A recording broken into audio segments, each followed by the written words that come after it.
Ball into the box, it's going to be a pass, it's Wahda. The angle he does, but there is the second. Beautifully turned in, and it's Muniz the ball. Gordos near post, flick on, and it's in.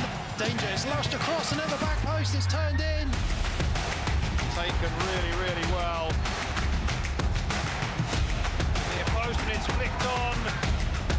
In front of his what a finish! The Fabio Lima, and that is a fantastic back heel. Fantastic diving header. Fantastic first strike. It's in! Bats around and it's in! Off the post and then it's in! Great strike! What a goal! It's Dobia!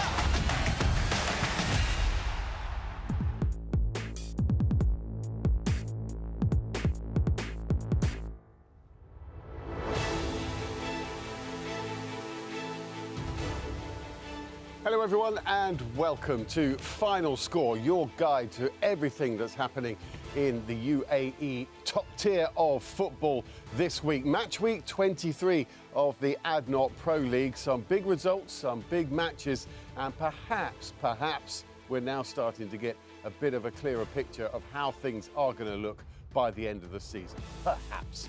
Joining me in the studio, of course, to discuss that and go through every single game and talking point from the past week, we have the hero and legend of UAE football, Ibrahim Diaki, and the walking encyclopedia of UAE football, Pedro Correa. Welcome, gentlemen. Ibrahim, before we get into it, it's a big week, isn't it? Because we've only got a couple of games left. Do you think now we're starting to see how things are going to finish up at the end of the season? Yes, Graham, definitely the pressure is getting higher and higher. But I was very excited for the week 23. Three teams, I will call it like a redemption, because I'm talking about Al Nasser, Al Wasl, and Al Wahda. So we will have more time to talk about more topics. Pedro, am I jumping the gun too quickly to sort of say, I think now we're getting a picture of how things are going to finish up? I agree with you. A little bit more. It's normal at this point in time. It's not just the 3 points. The 3 points are the mathematical part of it, but there's other things attached to it. Adding on top of what Ibrahim said, I would say Ajman and Baniyas also gave great steps towards their objectives right now. But in the overall, I felt like it was a very entertaining week with very good matches. We'll talk about that later. We certainly will. OK, let's get on then with Pedro's favourite bit, the stats first from the week. And it is match week 23 just gone, so we've only got 2 or 3 games left. But a lot of this has stayed the same, seemingly, since the start of the season. Well, Abba is still the top scorer. He looks like he's going to get that golden boot for a second season in a row. 22 goals now. He got one this week. Dusan Tadic for Al Wahda remains the top assister. We have well over 2.7 goals per game now. That's slowly crept up. 81 clean sheets. We have a couple of them coming up this week. These are the games we're going to go through then. Baniyas late season resurgence continues. Surely they must be safe now. 2-1 win away at Kalba. Al Wahda still fighting for third. A 2-0 win away at Sharjah. Al Ain, is that the biggest result? Is that even bigger than their win over Shabab Al Ahli the week before? Al Ain now have a big lead at the top of the ADNOC Pro League table. Ajman 1, Al Dhafra 0. Al Dhafra in real trouble, so Adiba. They lost 4-2 away at Al Wasl. What a game it was between Al Nasser and Al Jazeera. Al Jazeera trying to cement third place, but it's going to be a bit harder for them now. Al Nasser with a late winner at home. And Shabab Al Ahli's game against Khor-Fakkan delayed until next week, of course, because they were in that Asian Champions League elite semi-final, which they just lost by 1-0. This is how the table looks then. Al Ain by 7 points from Shabab Al Ahli. Shabab Al Ahli do have that game in hand, but that's not going to get them level on points with Al Ain. Shabab Al Ahli, the defending league champions, they need Al Ain to slip up before the end of the season. Looks unlikely though.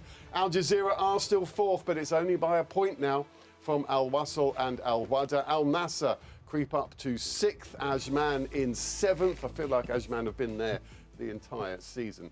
Down the other end though, Baniyas, Sharjah on 25 points. Surely that's enough. Corfacan as well, Kalba on 23. But it's really, I would say, between those three, Al Batay, Al Dhafra and Dibba, 2 of them have to go down. Okay, so there is lots to come, lots to talk about, lots of goals, lots of talking points. Here's a bit more about match week 23.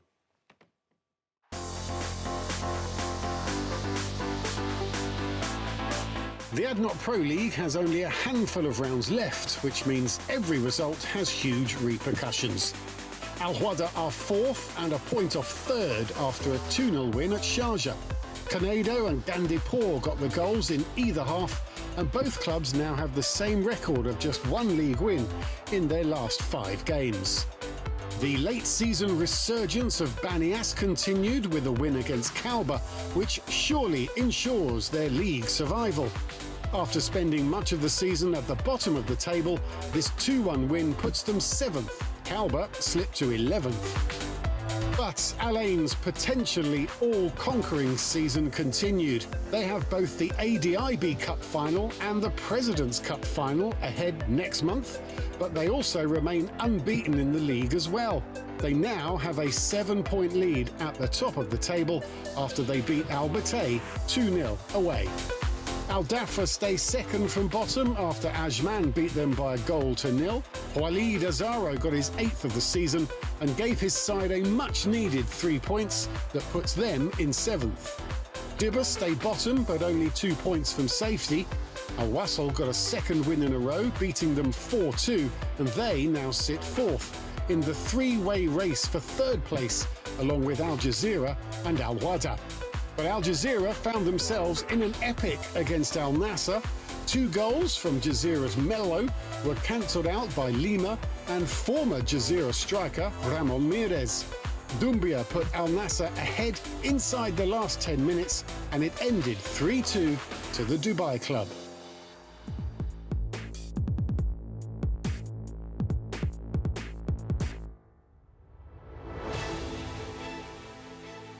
Okay, lots to get through then. Let's start with the league leaders. Al Ain beating Al Batay by 2-0 away. A fairly comfortable win, Pedro, for Al Ain.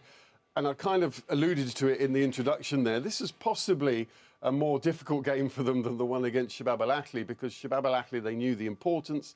This one, it's quite easy to sort of relax into it, isn't it? But they didn't. They did the job. We did do differences, yes, because Al Bataya has a never die attitude. It's very hard to play against them, even though they have a very poor home record in the league. In 12 matches, 2 wins, 3 draws and 7 defeats, only 9 points. They are a very hard team to beat because of their fighting spirit. Farhad Majidi managed to get their strong unit as a team that tries together to overcome the lack of some individual strengths in comparison with other teams, of course, mostly like Al Ain. But Al Ain did a professional match, came into the match in a very strong manner, like corners, and then the penalties like 5 minutes into the game. So kind of never gave a chance for Bataya even to pick up on their strategy. But 3 points for Al Ain. That's the end of the story there. Ibrahim, we've got an example of Al Ain's attacking excellence. They're just so good at this, aren't they? Starting from the back and then getting the ball up to Labba. A quick word about Labba as well. He's on 22. Looks like he's going to get the golden boot again. But just seeing how they can sort of slice through oppositions very quickly and very decisively as well. It's been a joy to watch this season. Yeah, definitely. I think Kocevic, he did a great job. You can see that the way how they play, they understand each other. The way how they're moving, they make the combinations in the offensive line. Labba, Raimi, Kaku, Palacios. For so many games, the way out the 4 players they're moving is really remarkable and is working very well. But for the player to be able to perform like that, the coach has to give the confidence to the players. And they're doing very well. And Labba, what a striker. I would have loved to play with him, honestly, because Really? he's a great striker. He's very smart.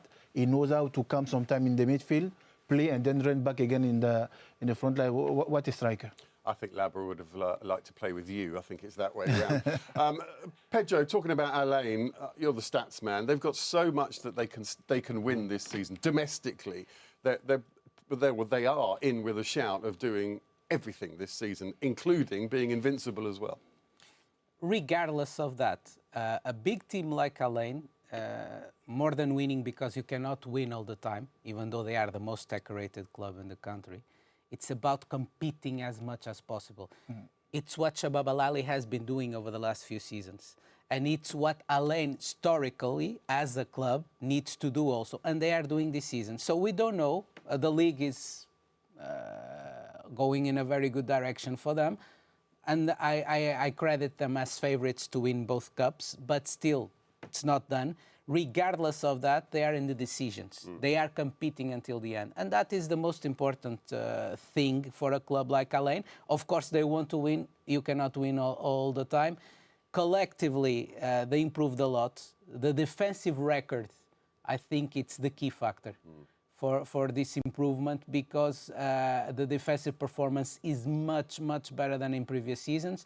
The offensive performance is pretty much the same. They always had their Kaku, Rahimi, Laba, and now Palacios. Palacios, it's heading towards being the best player in the league this season, or the best performer, if you prefer, in the league this season. He has been amazing for Alain in the midfield, helping them a lot.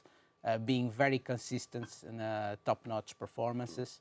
So not taking any credit to the whole team, and even more to the defensive performance of Alain.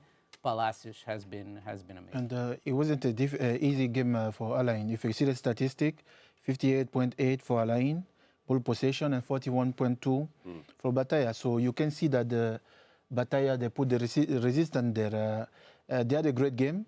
But sometimes some game, Graham, you just need the 3 point. Alain didn't make a great performance, but that 3 point against Bataya was very important for them to stay on the top.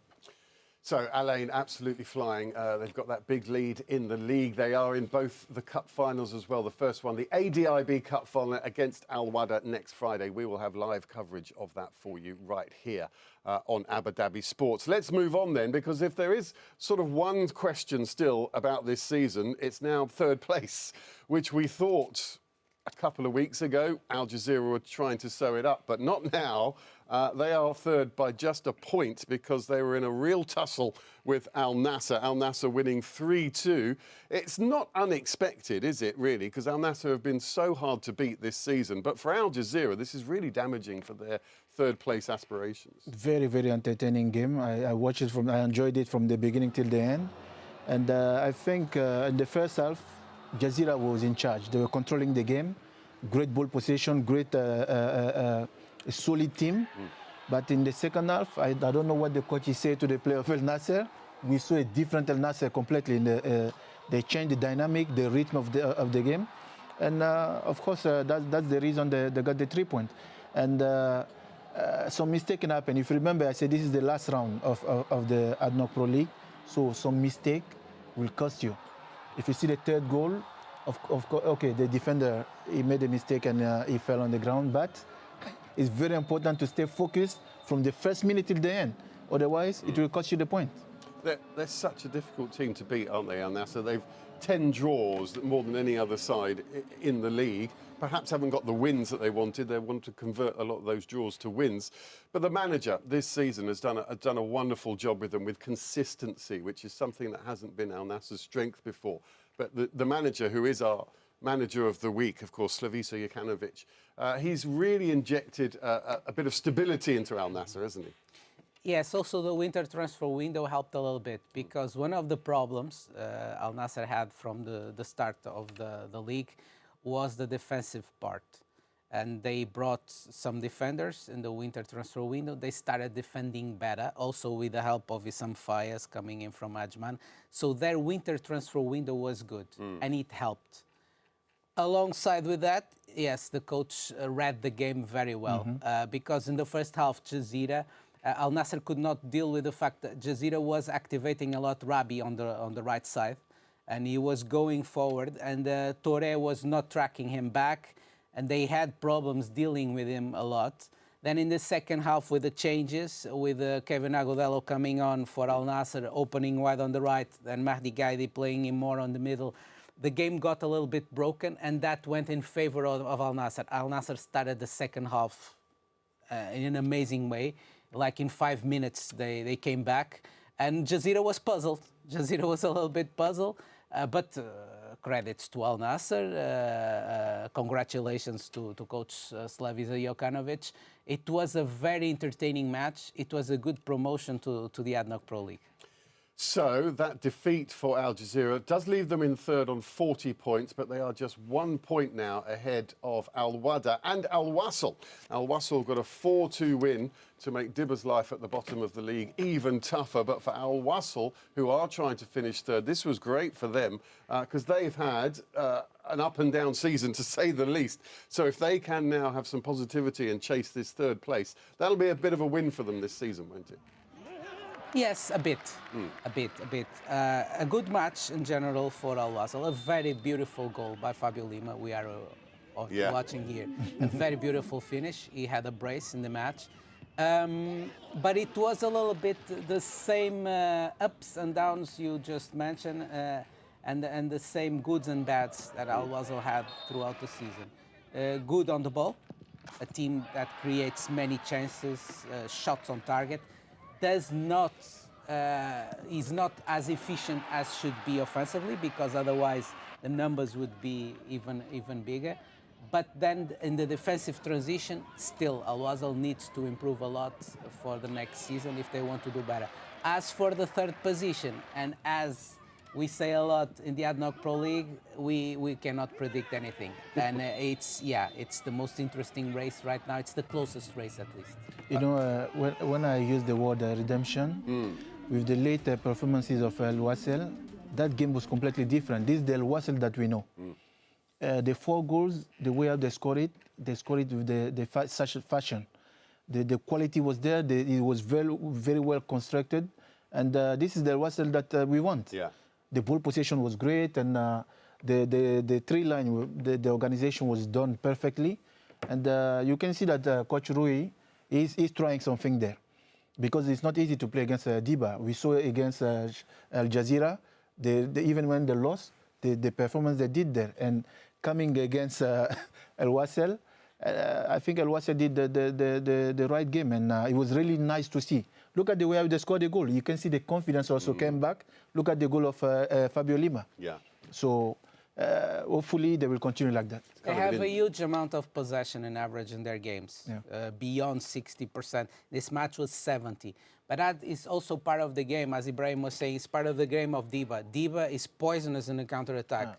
It's a very strong team, and they were missing Mimi. They're probably one of their best players. Carlinhos is also doing very good. So Al Wasl had to deal with that, but the amount of possession is overwhelming. So on the ball, it's one team. Off the ball, it's another team. That's off the ball where I believe they need to improve a lot. I think it's always an indication. If Fabio Lima scores a goal like that, it's going to go well for Al Wasl. That means the confidence is high. OK, so that win put Al Wasl a point behind Al Jazeera in third. Dibba still bottom, 2 points from safety. But Al Wahda are now back in the third place race as well, after a good 2-0 win away at Sharjah. This was not easy at all, but goals from Kanedo and Gandipur have seemed very similar to Al Wasl. But Al Wahda do have a cup final to look forward to as well. But it's a bit of late season redemption for them as well. They've changed their manager again. So hopefully they can get some stability over the summer. You know, Graham, when you remember the week 22, they were leading 2-1 till last minute, 2-2. And as a player, I've been in that position. It's really frustrating. When you know that you are fighting to get to the third position, and then suddenly at the last minute you lose the point, it's really frustrating. So another redemption, as I said, Al Wahda lately, we know regarding their performances, there is no that stability that we know about them. So that game was very important, especially against Sharjah. But the way how they started the game till the end, I really like that. And it was really remarkable the way how they started. The coordination also and the combination between the players, amazing. Gandipur, Tadic, Krebin, what a remarkable performance they did there, and they really needed that point to get more confidence to finish for the last 3 games. And Sharjah, on the other hand, they're still struggling a bit, but I think with the squad that they have, I'm sure that they'll do good in the future. Pedro, a bit more on Tadic. He's our player of the week, and he, as I said at the beginning, he has been the top assister, if you know what I mean, for the entire league season. I've got some examples of his movement, of his play. What makes him so special and so key for Al Wahda's success? When he plays well, they play well. Besides the feet, namely the left, the brain. Yeah. This is pretty much, it's the typical player that even now, due to his age also, even though he's still in a great shape, in my opinion. He's a very creative player. Is the brain. The way he thinks, his vision is 360 vision. He understands where he is on the pitch. He understands where his colleagues are on the pitch. He finds spaces and passing lanes that no one else can find. He, for me, is not the player of the season eventually because of Palacios. And Palacios is stronger in different moments of the game, in the defensive moment, in the offensive moment. And Tadic is a lot more influential on the offense, not as much in the defense, even due to his position. Is not exactly the same position and role on the pitch, but he's very, very intelligent. And I think with the age, with the experience, he got refined on that. He understands right now very well where his teammates are, where the space is, where the passing lanes, the opportunities. It's just those types of players that it's a pleasure to watch him. If you go to the stadium and you are just looking at him and the way he moves and the way he passes the ball, it's a pleasure to watch him. And he makes it look quite easy as well, doesn't he, Ibrahim? He's one of those players that just goes about his business and doesn't do it in a dramatic, showy way. He just gets on with it, but it's so sublime, a lot of the stuff he does. Of course, he has that leadership character in him, and you can see that in the field. And of course, with the quality that he has, the technical ability that he has, it makes it easier for him. He feels comfortable. And as Pedro was saying, he's the type of player, he's very smart. He knows where to put himself in the position to receive the ball and then feed the offensive line. But I think with the technique that he has, I'm not surprised at all. And even when he was in Ajax, I used to see the way he was performing there. And as Pedro said, with the age, I think he's getting even better and better, which is really impressive. And I think Al Wahda is very lucky to have a player like him. Even ADNOC Pro League also, we are lucky to have him in our league. He's the type of player who you can watch and enjoy from the beginning till the end. And I think he's helping a lot Al Wahda. And probably in the next coming games also, he will always make sure that Al Wahda can win. He's one of those players that you hope, well... sorry, I would like to add also, we don't talk too much about him, but Caio Canedo, he's doing very well. Yeah. Honestly, when he comes, he helps the team when the team really need. If you see the way he scored that goal there, Benteke, of course, was not there. So you have somebody who need to be there to make the finishing.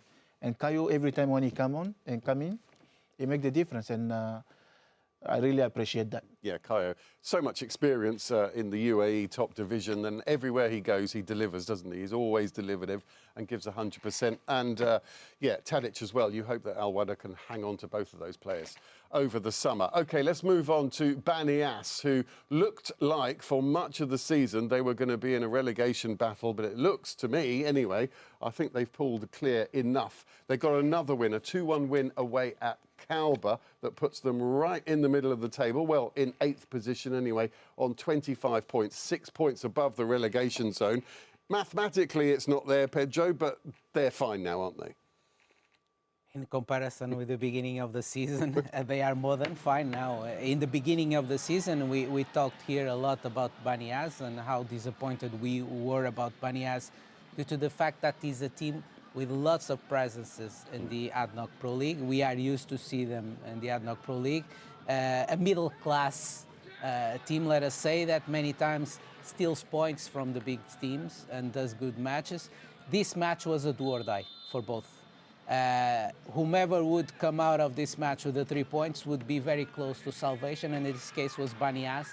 Their recovery over the last few weeks, it's astonishing. And this match was, of course, extremely important for them, and they managed to prevail against a side like Calba, which has similarities with Baniyas in the sense that it's also a team that has been already for a good time in the ADNOC Pro League. And this match was very important for both sides, but congratulations for Baniyas. So Calba, they are 11th place. They are, 5 points above the relegation zone. You know, the next match week for them is going to be crucial, just as soon as they get their next 3 points, and they could probably breathe out a little bit. But for Baniyas, we've got to talk about Daniel Asela again. The job he's done since he came back, the job he was asked to do when he came back. Quite often you get coaches who come back and they are asked to do a certain job, but they can't do it. He's done exactly what he was asked to do, get Baniyas back to the Baniyas that we know.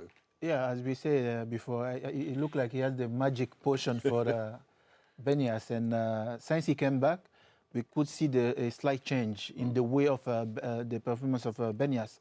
And not only him, not only the coach, but I would like to also congratulate the players because they're doing more effort. In the beginning, we all saw that the way how they were starting the games, it was really difficult. They started in a really, really bad way at the beginning of the season. But now the team spirit is different. The fighting spirit is different. Especially in that game, if you see the second balls, they were fighting for every ball. And that's what the Baniyas that we want. And also a couple of changes of into the team. Dabour coming into the team, Yaya coming from Alain, I think also changed the dynamic a bit of the group. And they have a great squad. And of course, on top of that, they have a coach who knows exactly what Baniyas needs. So I'm not surprised with the result that they're doing lately. Adding to that, defensively also better. Yeah. As you said, not just the defensive line, also the defensive line doing better, but the team defensively more committed with the game. Against the Calba that has now 6 winless matches in the league. Worse than that, only Dafra. So Calba really needs to win a match soon to get things done. Well, you mentioned Al Dafra there. They certainly have the worst record at this part in the recent history of the season. If there is a team that's trending the wrong way, it is Al Dafra. They lost again, this time 1-0 at home, to Ajman. A Walid Azaro goal. For Ajman, you know, they're fine. They're middle of the table, 7th place. That's where they commonly are by the end of the season. A very good team, enjoyable to watch. But we've got to focus on Al Dafra. They are in trouble, and they're going the wrong way as well. There's, you know, Dibra picking up a couple of points, a win, a draw here. Al Dafra are just not picking up any points. Yeah, Dafra, they're really going through some difficult moments. But as we said, as I say many times, I think the mistake is the fact that they're too confident, because sometimes you need to be able to read the games, and also it's not easy for them when they're changing the coach in the middle of the season. It's really hard because the previous coach was not bad, honestly, and that we could see from the beginning of the season how Dafra started the league. We were cheering for them from the beginning, but at the end we saw that mentally they should be more stronger and to play more as a team, more organized. But I think they go to some games with too much confidence. Oh no, we can really beat this team. But some teams, they really have the offensive power. So they need to know the difference. Okay, this game maybe we will defend more or we will attack more. But sometimes they just open the game. If you open the game against a team like Shabab El Ali, Al Jazeera, Al Ain, Al Nasser, probably you will take goals. And I think at the moment they will start to acknowledge that, it might change for them. We've got a little graphic here. Let's just sort of look more in depth about the teams who are really relegation threatened here and what they have to go left. And Al Dafra really do have the worst record at the moment, and they are going to have to play Baniyas, who are on a high. They're going to play Al Ain, who haven't been beaten all season, and Al Wahda, who are fighting for 3rd. So that is a tough run-in. It's not easy for any of them at all, but for Al Dafra particularly, I would argue they have the hardest run-in. Honestly, I cannot choose. But it's tough though, isn't it? All of them. All of them are tough. I cannot choose because, for example, Bataya has Diba, a direct competitor, but then has Sharjah. Sharjah with Bataya is a Sharjah derby, and then there's Shabab Al Ahly in the last match of the season. Yeah. Honestly, I cannot choose. I would not want to be in any of those situations because they are all hard. Let's not forget that Kalba has the advantage, and also Bataya. They have more points right now, and they are out of the relegation. I would say Kalba will eventually be safe with even 1 point. Will be safe, but the other 3 teams will have a tough time to get out of this situation. You were never in this situation, Ibrahim, but you can imagine how the feeling must be in all 4 of those clubs coming into these last few games. It must just be so tense around the stadium the whole time. Yeah, definitely, because you know the last games of the leagues are very important and crucial. So I think they know how important the games are for them. If you just take the last 4 down there, Yeah. El Wasl, Shabab Al Ahly, Al Wahda, Al Ain, it's tough for all the 4 teams. Yeah. So I think, as I said, especially in the end of the league, you have to, the teams need to make less mistake. If you make mistake, you pay for it, and it will cost your team. And I think when I see that board there, it's not easy, and it's the ADNOC Pro League, so we will probably enjoy more good games. Yeah, it's hard to see any of them picking up many points in those last games. All right, let's move on then to our team of the week. This is the 11 players and manager that we think have performed best in match week 23. We've already talked about Jokanovic, of course, the head coach for Al Nassr, and we focused a little bit on Dusan Tadic. Look at everybody else there. Walid Azara got a great goal today. Fabio de Lima, great to see him back in the team of the week as well. Pedro, thoughts about that lineup? Precisely those 2, Walid Azara and Fabio de Lima, 2 very well-known faces in the ADNOC Pro League. Walid Azara doing great over the last few seasons with Ajman. Ajman has the worst attacking performance in the league, by the way, only 22 goals scored. Many of them scored by Walid Azara precisely. As for Fabio Lima, he's a legend of the game in the ADNOC Pro League, getting back into scoring ways with 2 goals, one of them extremely beautiful goals directly into his DVD record. Those are the 2 players I would highlight. Ibrahim, it's nice. Lucas Pimenta is a real solid figure for Al Wahda. I'm glad that he's getting a bit of a showing this week. Yeah, definitely. He did a great game. Very tough defender. I really like his style. He's the type of defender who also can lead from the back. You can see him communicating a lot, and he has a lot of quality. Very aggressive in the back also. So he deserves to be there. And for me, you know, I like goals. So for me, I will definitely add Caio Canedo with the way he scored, that he made that finishing. I really like that. And Doumbia with the goal that he scored against Jazeera, because sometimes efficiency is very important to make the difference. Because that action he had there at the last minute, if he missed, probably the score would have been 2-2. So when he scored that, I will just add him for that one. It's curious that you're mentioning those 2 players because they have something in common. Caio Canedo is traditionally a super sub. He comes on and scores. And Doumbia, over the last few matches for Al Nassr, is doing the same. He's coming on. I think he has already 5 goals, and 3 or 4 of those 5 goals were scored in the last few rounds, many times coming on from the bench and scoring for Nassr. Yeah, exceptional. All right then, so we still have, we've got a lot of live football coming up over the next week and a few weeks ahead as the season reaches its climax.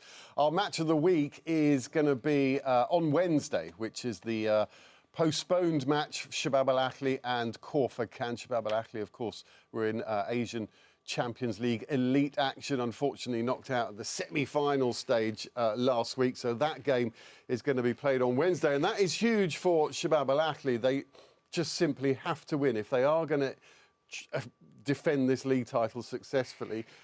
They need Al Ain to slip up, but Shabab Al Ahly have got to do the work themselves. So that'll be interesting to watch that game. Nice to see Corfacan as well, give them some live TV exposure. But then on Friday, one of the biggest nights of the season, we will have full live coverage of the ADIB Cup final. Al Ain looking to do the clean sweep of all the trophies in the UAE this season. Al Wahda are going to try and stop them and get a trophy for themselves. We will have live coverage of that for you as well here on Abu Dhabi Sports. But we also have games to come after that as well, as the league season really does reach its climax. A couple of weeks to go, 3 weeks to go. Al Jazeera are away at Ajman in the early kickoff next Tuesday. Al Dafra take on Baniyas. What a big game that is. These are all big games now.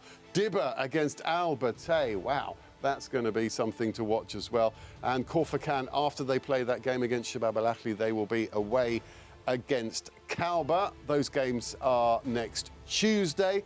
The following day, on Wednesday, the early evening kickoff is Al Wasl against Al Wahda. Then we have the, well, potentially, it could be another big week at the top of the table. Shabab Al Ahly at home against Al Nassr, who will be buoyed from that brilliant win against Al Jazeera.